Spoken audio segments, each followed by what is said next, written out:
Natigil ka na ba sa pag-iisip na ang kukso ay hindi nagpapahayag ng pagdating nito? Hindi ito kumakatok sa pinto ng may babala. Kadalasan, ito ay pumapasok, nagkukunwari bilang isang bagay na mabuti, isa mas madaling landas, o kahit isang lehitimong hangarin na, sa labas ng panahon at kalooban ng Diyos, ay maaring maging isang bitag. Iyon ang dahilan kung bakit kailangan nating maging alerto mula sa simula ng araw, dahil ang kaaway ay hindi kailanman nagpapahinga, at ang mga pukso ay maaring dumating sa pinakabanayad na anyo.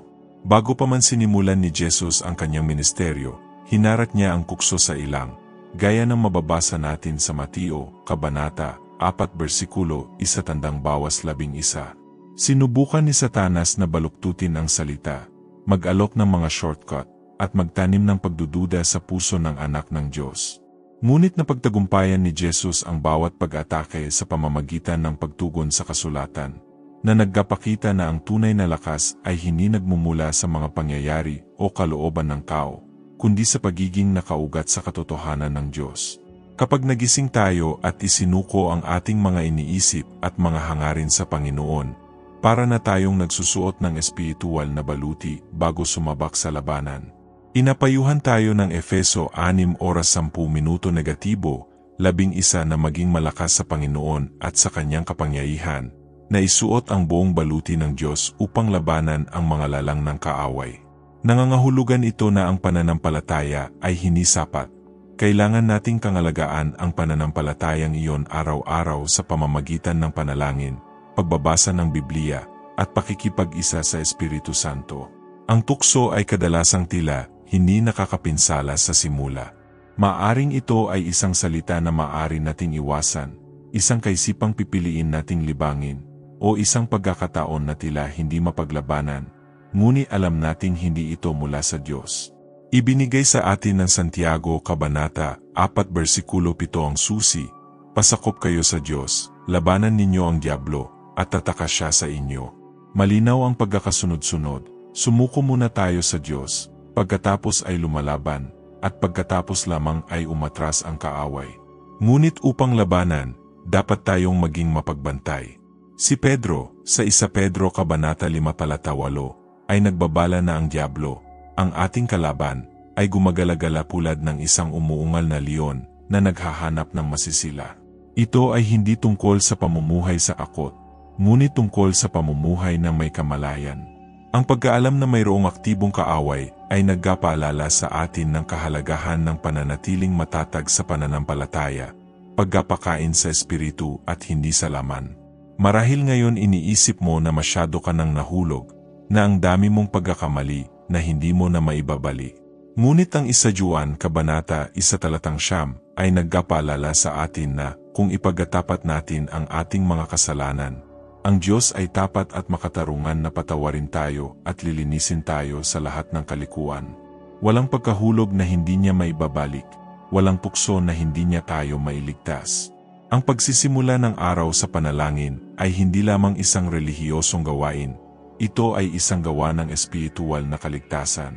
Ito ay pagdedeklara, bago pa man umalis ng bahay, na alam mo kung saan ang iyong lakas at na pinili mong umasa sa Diyos sa bawat hakbang. Kaya naman napakahalaga ng sandaling ito. Habang nakikinig ka sa mensaheng ito at naghahanda na manalangin kasama ko, isuko sa Diyos hindi lamang ang malalaking hamon, kundi pati na rin ang maliliit na detalye ng iyong pang-araw-araw na gawain. Siya ay nagmamalasakit sa bawat bahagi ng iyong buhay. At kung ang mensaheng ito ay nakakaantig na sa iyong puso, huwag mo itong itago sa iyong sarili. Ibahagi ang mensaheng ito sa isang taong alam mong kailangang marinig ito ngayon. Mag-subscribe sa channel upang patuloy na makatanggap ng mga panalangin at pagmumuni-muni na nagkapatibay sa iyong pananampalataya. Tulad nito upang mas maraming tao ang maabot at iwanan ang iyong kahilingan sa panalangin sa mga komento. Ipagdadasal ka namin dahil walang kailangang lumaban ng mag-isa. Marahil ay nahaharap ka sa isang kahimik na labanan ngayon.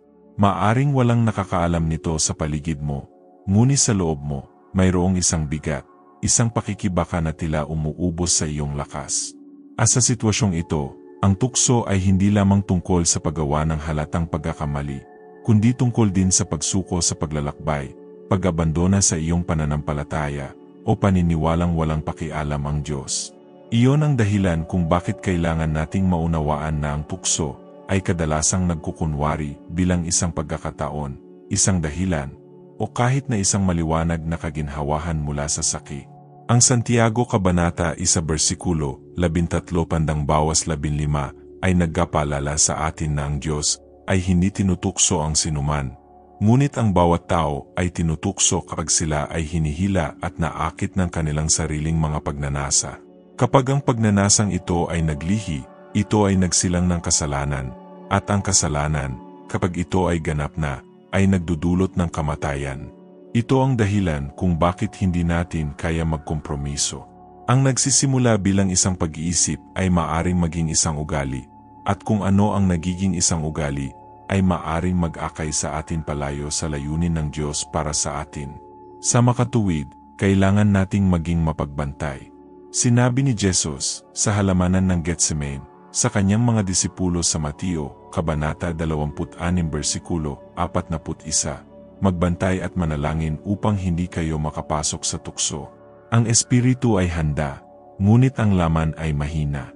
Dito nahuhulog ang marami, nagtitiwala lamang sa kanilang sariling lakas o naliligalig na hindi nila napagtanto na ang pukso ay nasa pintuan na. Kapag naramdaman ng kaaway na tayo ay naliligalig o nanghihina, naglulunsad siya ng nagniningas na sibat, gaya ng inilarawan sa Efeso 6:16 na minuto.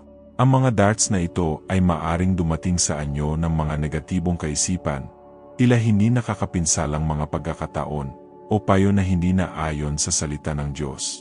Ito ay kailangan nating itaas ang kalasag ng pananampalataya. Hindi pinapayagan ang mga palasong ito na maabot ang ating mga puso. Ngunit paano natin mapapalakas ang pananampalatayang ito?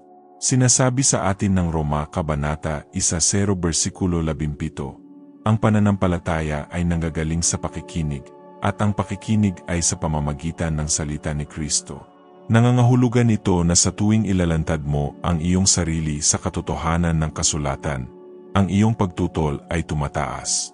Kapag binubulay-bulay mo ang mga awit, ang mga pangako ng mga propeta, ang mga turo ni Jesus, at ang mga liham ng mga apostol, pinalalakas mo ang iyong isipan upang makilala ang mga kasinungalingan at tanggihan ang mga ito. Еще один важный момент – важность общности. Послание к евреям, глава 10, стих 25, призывает нас не пренебрегать общими собраниями, как это сделали некоторые, но поддерживать друг друга. Искушение процветает в изоляции, но ослабевает, когда мы окружены братьями и сестрами по вере, которые молятся за нас, противостоят нам с любовью и напоминают нам о том, кто мы во Христе. Если вы чувствуете себя слабым, вспомните пророка Исаию, главу 40, стих 29. Он дает силу изнемогающим и укрепляет силы ослабевших. Вам не нужно бороться с этим в одиночку. Бог не только рядом с вами, но и посылает на вашем пути людей, которые поддерживают и ободряют вас. Апостол Павел в первом послании к Коринфянам, глава 10, стих 13, заверяет нас, что нас постигло искушение не иное, как человеческое. И верен Бог, который не попустит нам быть искушаемыми сверх сил, но даст и облегчение при искушении, так что мы можем перенести. Это избавление часто приходит в форме стиха, который приходит на ум, слова ободрения или закрытой двери, которая, хотя и болезненно, спасает нас от чего-то худшего. Поэтому сегодня, прежде чем отправиться на работу, учебу или заняться своими повседневными делами, покройте себя молитвой и словом. Помните, что победа над искушением начинается не с самого момента борьбы, а с подготовки, которую вы делаете до его прихода. Наполнитесь Богом сейчас, чтобы, когда приблизится враг, он нашел твердое сердце, обновленный разум и уста, готовые возвещать истину. Возможно, вы переживали моменты, когда думали: «Я так много молился, так много просил, а ничего не изменилось». Это чувство, когда молишься и не видишь результата, может быть одним из самых опасных искушений, потому что оно пытается убедить нас отказаться от веры. Именно этого и хочет добиться враг – посеять сомнения в Божьей любви и верности. Но мы должны помнить, что молитва – это не волшебная формула для достижения желаемого. Это живые отношения с Создателем, постоянный диалог, в котором мы подчиняемся Его воле. В послании к Филиппийцам 4:6-7 Павел учит нас не заботиться ни о чем, но открывать свои желания пред Богом в молитве и прошении с благодарением. И обещание ясно: мир Божий, превосходящий всякий ум, соблюдет сердце наше и помышления наши во Христе Иисусе. Это означает, что часто величайшее чудо заключается не в мгновенном изменении ситуации, а в преображении, которое Бог совершает в нас, пока мы ожидаем. Когда мы молимся, мы не просто просим, мы укрепляемся духовно. Исайя 40:31 напоминает нам, что те, кто упует на Господа, обновятся в силе, поднимут крылья, как орлы, потекут и не устанут, пойдут и не утомятся. Именно это обновление дает нам силы продолжать идти, даже если ответ еще не пришел. Но ожидание требует доверия. Притчи 3:5-6 призывают нас доверять Господу всем сердцем и не полагаться на свой разум. Признание Бога во всех наших путях открывает Ему дверь, чтобы Он выпрямил наши пути. И доверие иногда означает продолжать идти, даже не понимая причины задержек и молчания. Возможно, борьба, с которой вы сталкиваетесь сегодня, связана не с изменением обстоятельств, а с изменением вашего сердца, вашего видения и вашей зависимости от Бога. Во втором послании к Коринфянам 12:9 мы читаем ответ Иисуса Павлу: «Довольно для тебя благодати моей, ибо сила моя совершается в немощи». Это означает, что даже ваши ограничения могут стать для Бога местом, где Он явит свою славу. Речь не о том, чтобы игнорировать боль или притворяться, что все хорошо, а о том, чтобы помнить о существовании суверенного Бога, который видит общую картину и точно знает, что делает. Псалмопевец в Псалме 37:5 призывает нас доверить свой путь Господу, довериться Ему, и Он сделает все остальное. Это преданность, ежедневный акт, осознанное решение не нести в одиночку бремя, которое может вынести только Бог. Итак, прежде чем закончить этот момент, я хочу ободрить вас. Продолжайте молиться, продолжайте искать, продолжайте верить. Сколько бы времени ни потребовалось, Господь верен и исполнит все, что обещал.